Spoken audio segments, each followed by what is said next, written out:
Hello everyone, welcome back to this channel. In this video, I'm going to show you how to add lightning strike on VivaVideo apps. Now let's get started. First, open your VivaVideo apps, and after this you can add the video that you want to edit. And after you add the video that you want to edit, you just at the menu, you can swipe until you can see effect, and then you can click on the effect, and then at the effect you can swipe until you can see laga, this one.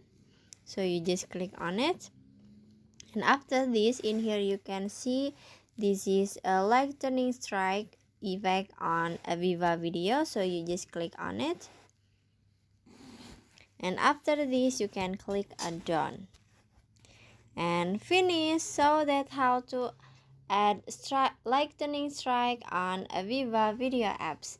I hope you found this video to be helpful. If you enjoy with the content, please consider like, comment, and subscribe down below. Bye bye.